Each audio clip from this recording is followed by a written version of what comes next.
Hello, everyone. Thank you very much for joining Equifax as we release our KYC Connect service to the mortgage industry. It's been a long time coming since the first announcement in October in regards to the new legislation that came out from FINTRAC. But from that standpoint, Equifax and obviously the whole industry has been working very hard in regards to providing solutions for the whole industry itself. What I do want to start and preface with is really just a reminder. Fraud is a problem for everyone. Fraud is a big concern in Canada.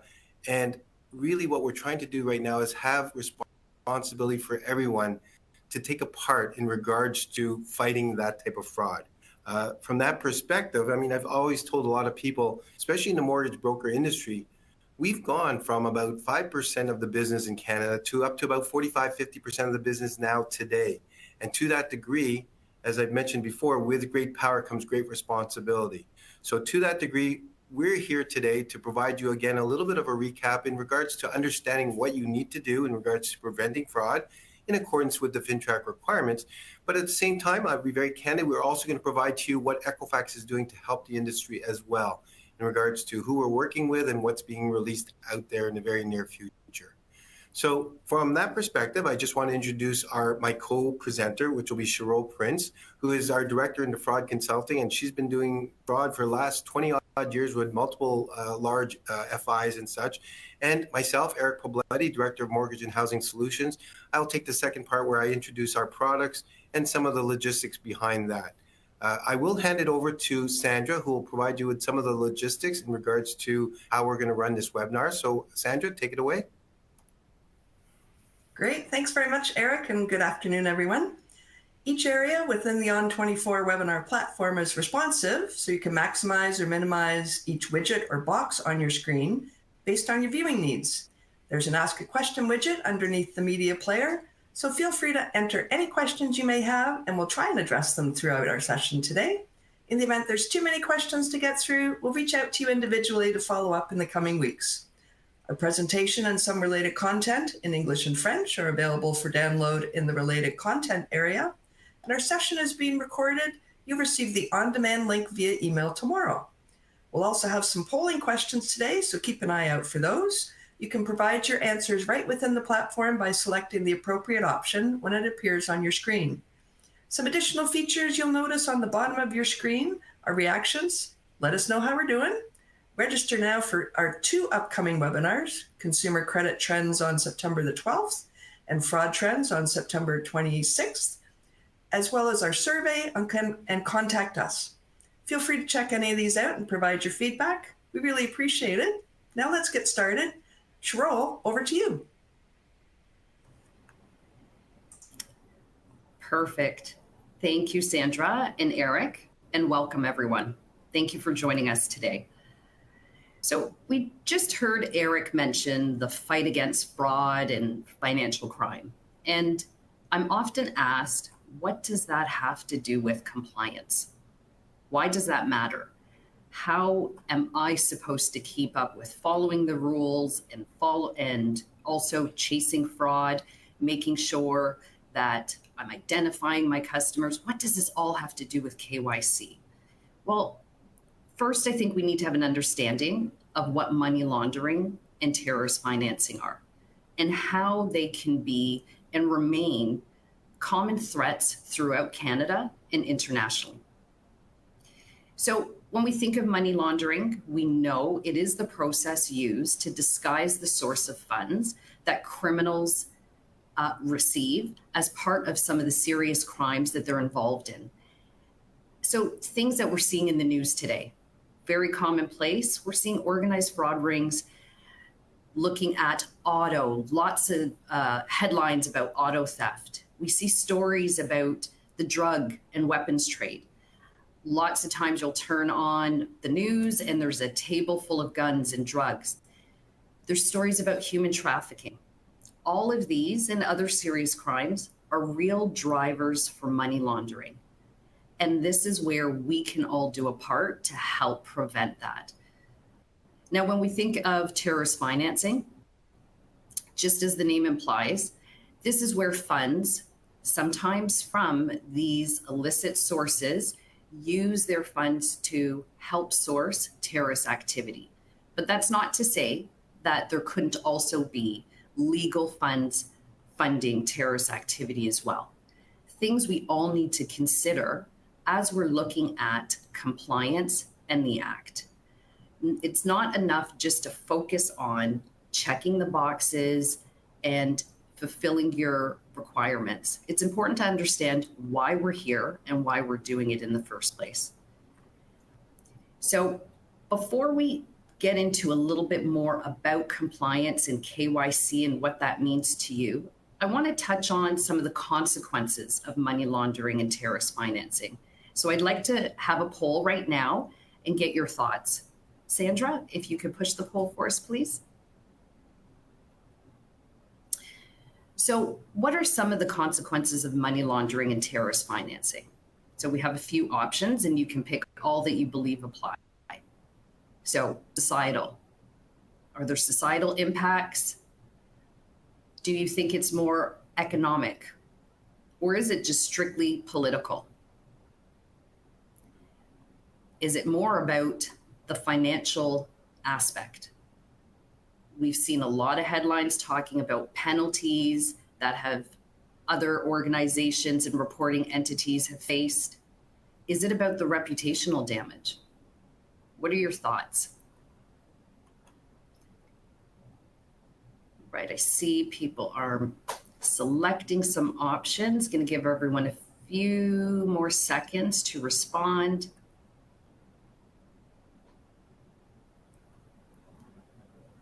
And you can certainly see a lot of serious options here. Okay, we're almost at 50% respondents. Give everyone a few more seconds to decide.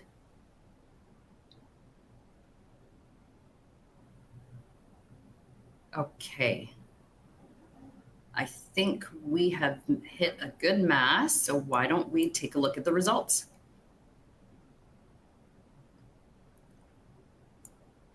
Interesting. So really great results here, and I'm glad to see the numbers high throughout. So we have societal coming in at the highest. So increased crime and victimization, absolutely a big factor. Economic, obviously higher costs, distorted prices.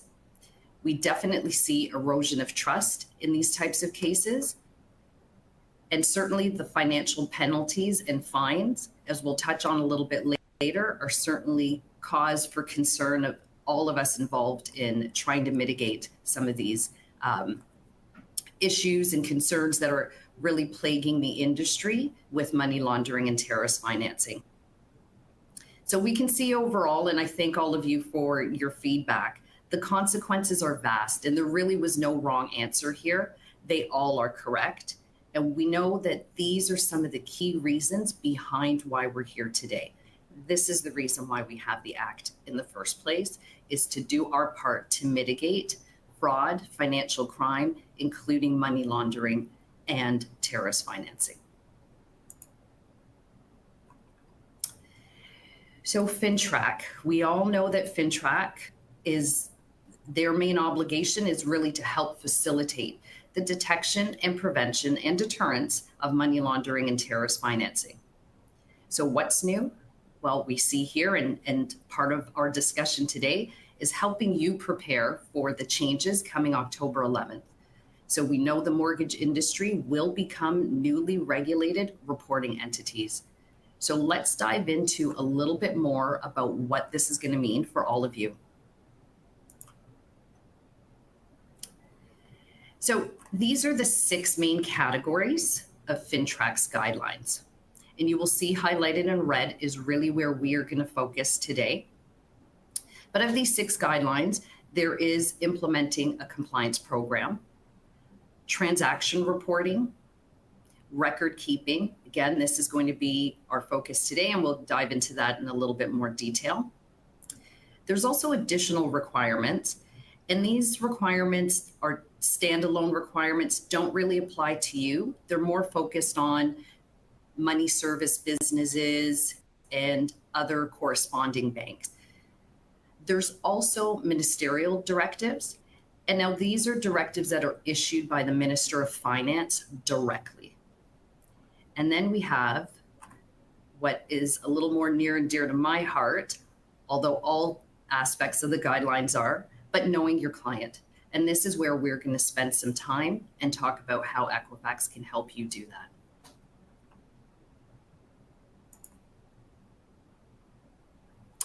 So knowing your client. I will tell you, over the years, I've heard KYC, knowing your client, referred to in various terms. It's been called authentication. It's been called fraud prevention. We've had many different terms. But what it really is a key pillar and a foundation of FINTRAC guidelines. It's really going to help you understand how to identify your client to ensure that there are no associated risks with them. Things that you'd want to do throughout the identity verification process. You want to make sure you're taking each and every step or unknowingly facilitate money laundering. So how do these requirements apply to you? What do you need to consider?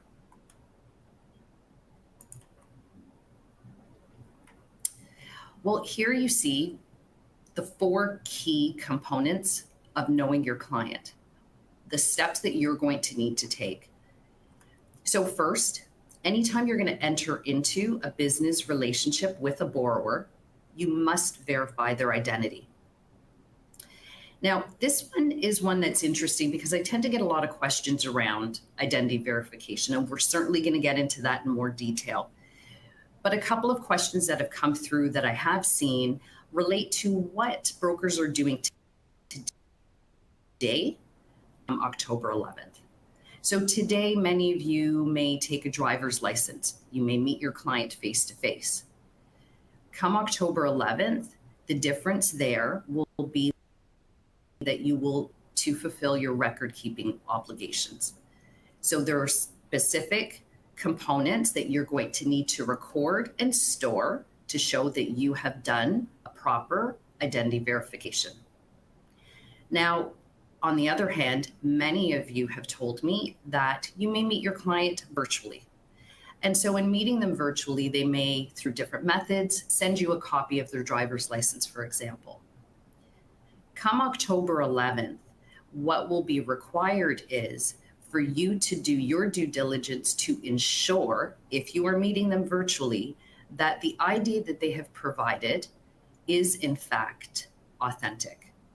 So you will need to take steps come October 11th that you're not having to take today, even in that virtual transaction. And we will get into some other options again as well and how we can help. But I want everyone to keep that in mind. It is a common question that comes up. What am I doing today and how will it differ? And how can Equifax help? Now, we also need to look at whether or not the borrower is a politically exposed person. And this can be domestic or foreign. The borrower will need to disclose this to you. But there's also a component where you need to do your due diligence to ensure that they actually do not reside on a PEPS list should they declare that they are not. So there's still steps you're going to want to take. This also leads to sanction screening. All borrowers need to be subjected to sanction list screening. And this is because we have legislation that prohibits the provision of financial services to anyone who resides on the sanction list. So you need to do your due diligence to ensure that the borrower is not on any sanction list. Then you also need to comply with ongoing monitoring. So looking at the customer's relationship and based on your risk assessment and their risk profile, you may need to conduct ongoing monitoring of that individual. These are going to be the key components you need to consider in your processes. And these are going to be the pieces that'll change from what you're doing today and how you're going to be able to meet FINTRAC guidelines come October 11th. So how can Equifax Eric to discuss in a little bit more detail how our KYC solution is going to help you meet these requirements. Eric?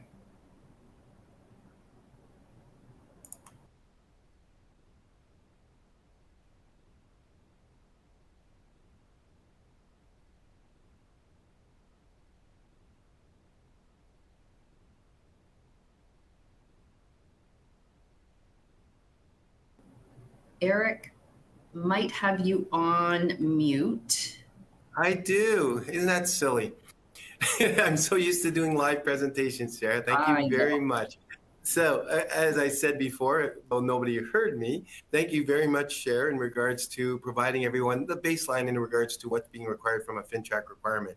And as I said earlier, though nobody heard me, hopefully you've already been working on this and educating yourself. But from an Equifax perspective, we want to now present to you more tactically what we will be providing to the industry itself. Before I go there, what I want to do is start off with a little bit of a polling question myself. So if you don't mind, the question is, very bluntly, are you ready, or how ready are you? And I don't need to read out the options, but please put them out there, give yourself a choice, and let's see where everybody stands on how ready are they for the new changes coming up in October 11th. I'll give you about a minute if you don't mind, folks.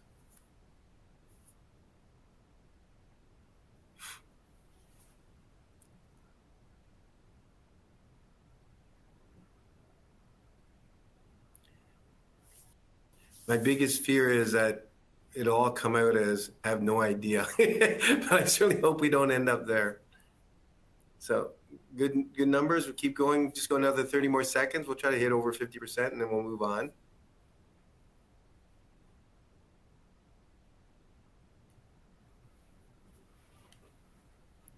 Okay, so I'm going to move on to our responses. We've got well over 60%. So we're getting a little bit of a mix, and I think I probably expected, somewhat ready. And you know what? I'm not surprised. Equifax has been doing this for over a decade in regards to our support with our users, be it lenders as well, not just brokers, but also lenders and such. We've been working with FINTRAC for many, many years.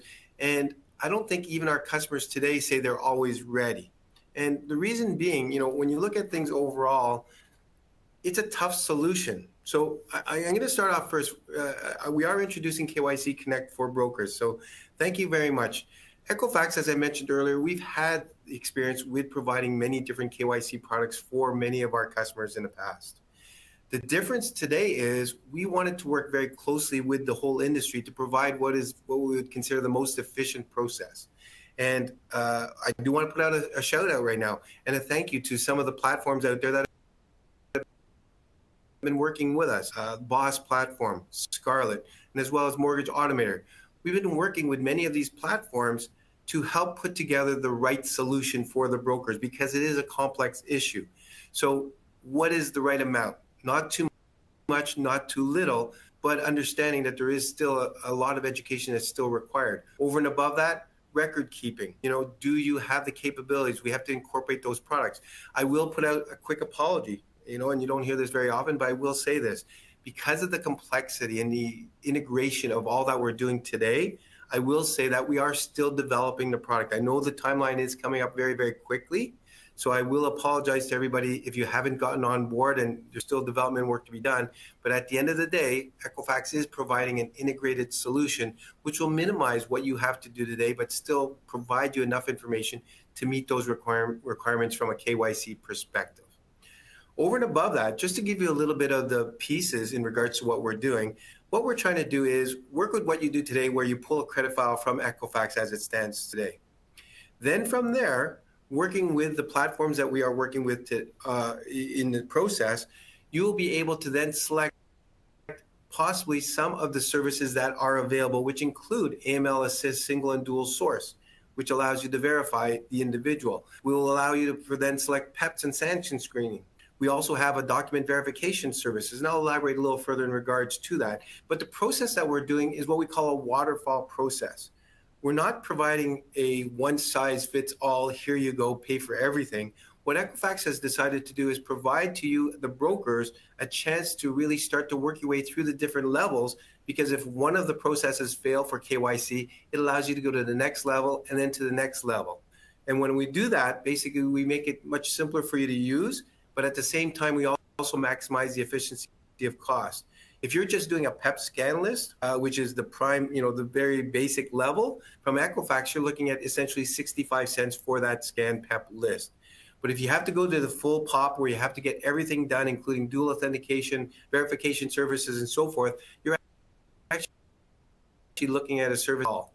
So as you can see, we're trying to make sure that it is very flexible, but provide you the tools accordingly. So just to identify a little clearly some of the different components, single source.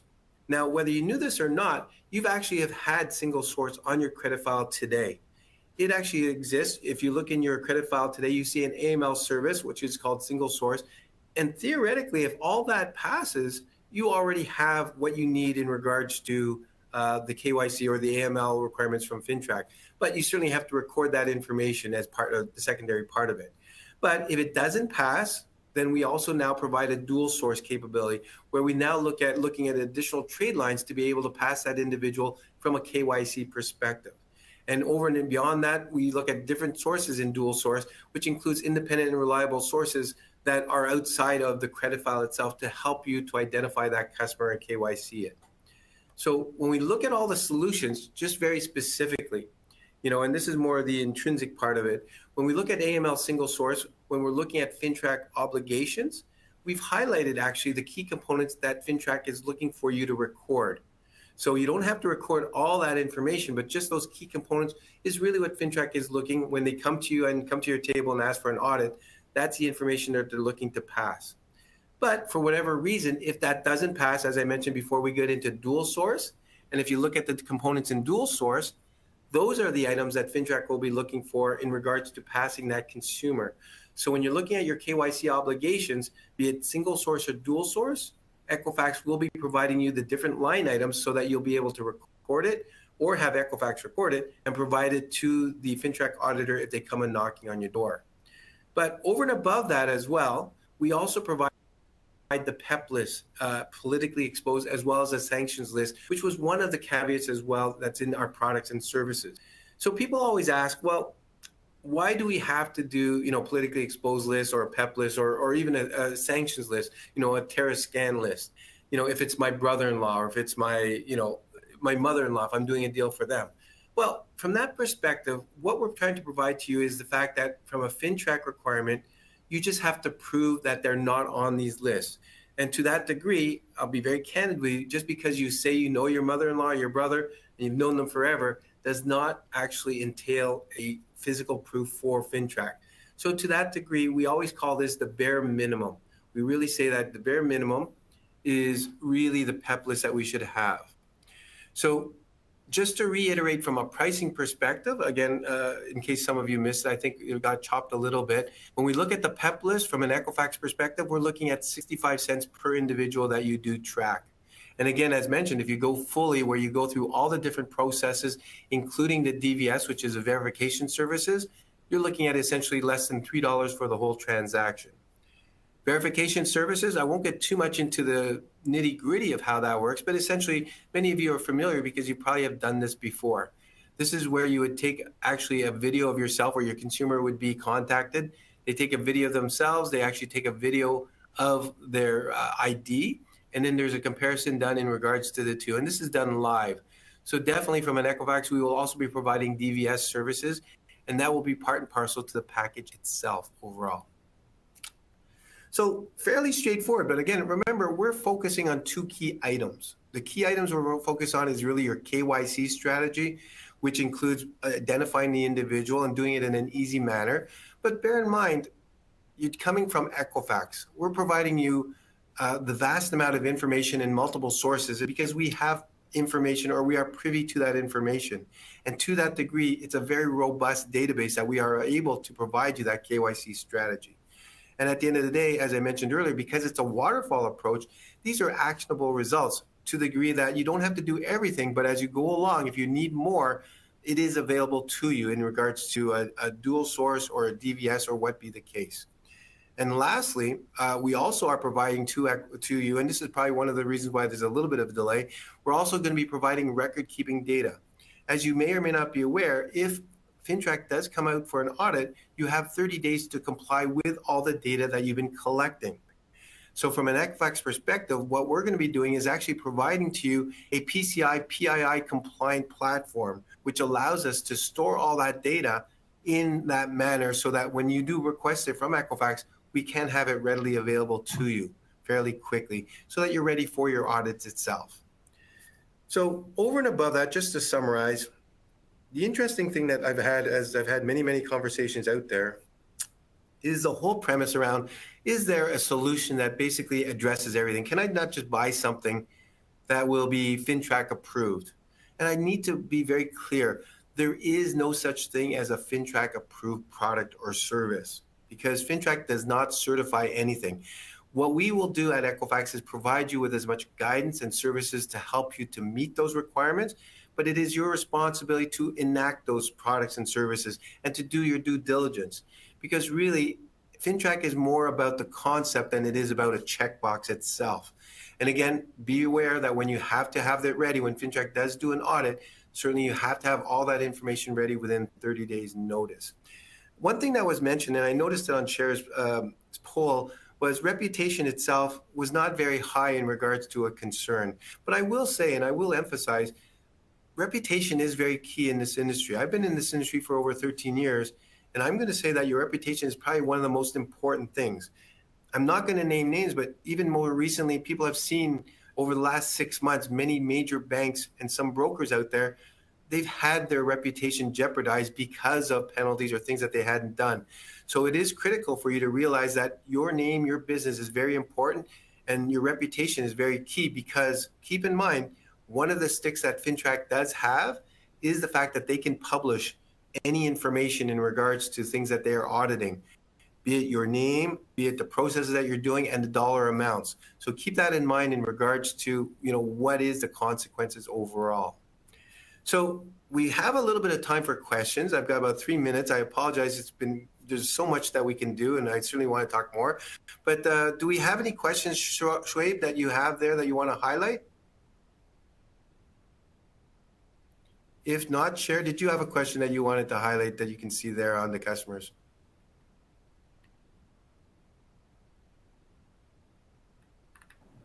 Just taking a look. I know a couple have been answered.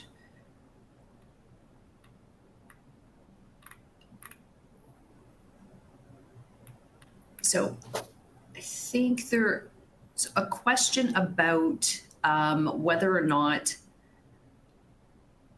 you need to also look at screening your client. So sanction screening, I think there's confusion a little bit between PEPs and sanction screening. And are they one and the same or what have you? And so kind of going back to what I spoke about earlier, I'd like to touch on the fact that, yes, you do need to screen. So screen for whether or not an individual is considered a politically exposed person, or if they are called what we refer to as a HIO, so a head of an international organization. They need to declare whether or not they are. However, you need to do some due diligence to ensure that the answer they've provided is in fact the case. So you still will need to do that even though you're asking them to declare. And that's specific to our PEPs and HIO lists. Now, when we're talking about sanction screening, there is specific government legislation that speaks to not doing business with anyone who is on a sanction list. And these could be lists that are like OFAC lists, OSFI lists. So you need to screen against those lists and more to ensure that you're not doing business with someone who resides on one of the lists. These are the things that FINTRAC is going to be checking for. So to those who have maybe wondered, can I just check one list versus another? You do need to do sanction screening as well as ask for the declaration, but also check and verify if they are a PEP. Great. Cher, I'm going to jump right in here because we are going to be running out of time, but just an offset or a subset to that. Another question was in regards to ongoing monitoring, negative screening. So very clearly, from an Equifax perspective, our understanding of the FINTRAC requirement, you do not need the specific ongoing monitoring at the onset. We are going to later on, but at the beginning, the key aspects is really the PEP list and the authentication and the KYC piece. So that's why when we offer our KYC Connect, it's really focused on those products itself. So certainly more to come later, because as we continue to evolve, we will be adding as necessary. But I do want to emphasize as well, I absolutely, again, want to thank our platforms that are working with us, such as Expert, Boss, Scarlett, and Mortgage Automator. But I do also want to emphasize, please contact them in regards to how they're going to be rolling out the products itself, because they will have their own capabilities of how they're going to manage which buttons to press, how they're going to connect and so forth. From an Equifax perspective, we're providing them an API that will allow them to connect up to Equifax and provide you all these services. But ultimately, they're the ones that are going to control exactly which buttons to press. So please contact your platform of choice so that they can also help you in regards to what's going to be happening. And again, patience as well. As I mentioned earlier, Equifax is still in development phase. We know we're running late, but certainly that is on us, not on your connector. But certainly they are very much helpful in regards to us getting this out and running for all the for all the brokers out there. So unfortunately, I've seen over 150 questions, which is a little scary because it means there's still so much more education out there. But we've only scheduled ourselves for 30 minutes and we're running a little bit over time. But just a very quick note for anybody working with MPC, this does qualify for compulsory credits, 0.5 credits. I'm not going to work through the process. If you need to do a quick snapshot, take one right now. But if you are with MPC, this does qualify for 0.5 credits with their program. And lastly, just a reminder, our next quarterly consumer trends report is September 12th. I highly recommend all of the webinars that are presented by Equifax, because it provides you with knowledge and education more wholly and holistically about Canada, which is always a value for brokers themselves. So on behalf of Cher and myself, we are just a little bit over time, but we thank you for your time. And hopefully this gets you a little further, but certainly we are going to make sure we're available for further questions. We are going to be out there, as you probably know, in many different industry events that are up and coming. We'll be speaking at many different events. So reach out to myself and Cher if you have specific questions yourself or if you want to chat. So thank you very much, everyone, for your time.